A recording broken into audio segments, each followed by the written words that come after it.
کبھی کبھی نا زندگی کے سب سے بڑے سبق بہت ہی چھوٹی چھوٹی چیزوں میں چھپے ہوتے ہیں۔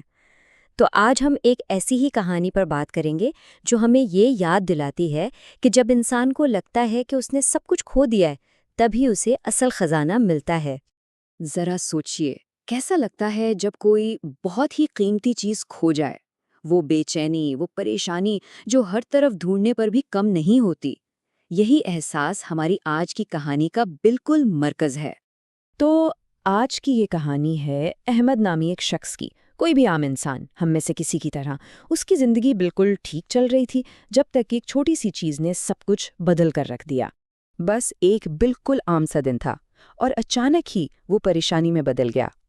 وہ گھڑی جو ہمیشہ اس کی کلائی پر رہتی تھی اب کہیں نظر نہیں آ رہی تھی۔ اس کے ذہن میں فوراً ایک تشویش کی لہر دوڑ گئی۔ اور بس پھر کیا تھا، ایک بے چین تلاش شروع ہو گئی۔ احمد نے دیوانوں کی طرح ہر جگہ دیکھا، کمرے کی ہر دراز، گھر کا ہر کونا۔ وہ اپنے قدموں کے نشانات پر واپس گیا، بار بار سوچا، مگر گھڑی کا کہیں کوئی نام و نشان نہیں تھا۔ لیکن اتنی کوششوں کے باوجود گھڑی کا کوئی سراغ نہیں ملا۔ یہ وہ لمحہ ہوتا ہے جب مایوسی حاوی ہونے لگتی ہے اور یہ احساس ہوتا ہے کہ شاید وہ چیز اب ہمیشہ کے لیے کھو گئی ہے۔ جب باہر کی دنیا میں ہر کوشش ناکام ہو جائے نا، تو انسان اندر کی طرف ہی دیکھتا ہے۔ احمد جسمانی اور ذہنی طور پر بالکل تھک ہار کر بے بسی کے عالم میں بس بیٹھ گیا۔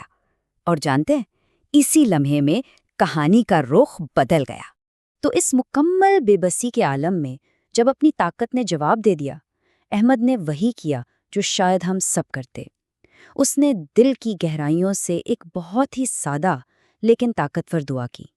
اس نے اپنی ساری پریشانی اس ذات کے حوالے کر دی جو ہر چیز پر قادر ہے۔ اور پھر جو ہوا وہ واقعی حیران کن تھا۔ جیسے ہی اس کے لبوں سے دعا کے الفاظ نکلے، اس کی نظر اپنی گھڑی پر پڑی، وہیں ٹھیک اس کے سامنے۔ یہ کوئی اتفاق نہیں تھا، یہ اس کے ایمان اور توکل کا فوری جواب تھا۔ لیکن یہاں جو اصل بات ہے نا، وہ گھڑی کا ملنا نہیں تھا۔ اس سے بھی زیادہ اہم وہ احساس تھا جو احمد کو اس لمحے ہوا۔ اسے سمجھ آیا کہ اس کی پریشانی، اس کی تلاش اور آخرکار اس کا سکون، سب کچھ اللہ کی یاد سے جڑا ہوا تھا۔ یہ جو تجربہ تھا نا، اس نے احمد کی زندگی کو پوری طرح سے بدل کر رکھ دیا۔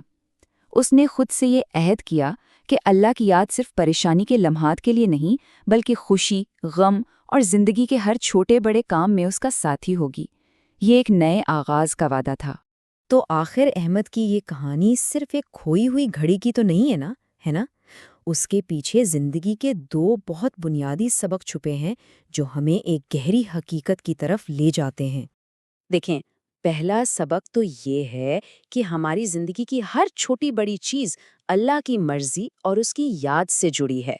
اور دوسرا یہ کہ جب سارے راستے بند لگیں تو دعا اور صبر وہ چابیاں ہیں جو ہر مشکل کا تالا کھول دیتی ہیں۔ مطلب یہ کہانی ہمیں یاد دلاتی ہے کہ جب ہم دنیا میں جواب ڈھونڈتے ڈھونڈتے تھک جائیں تو کبھی کبھی حقیقی سکون اور حل اپنے اندر، اپنے ایمان میں ہی ملتا ہے۔ اور آخر میں یہ کہانی ہمارے سامنے ایک بہت اہم سوال رکھتی ہے کہ ہماری روزمرہ کی زندگی میں اللہ کی یاد کا اصل میں کیا مقام ہے۔ یہ وہ سوال ہے جس کا جواب ہر ایک کو اپنے اندر تلاش کرنا ہے۔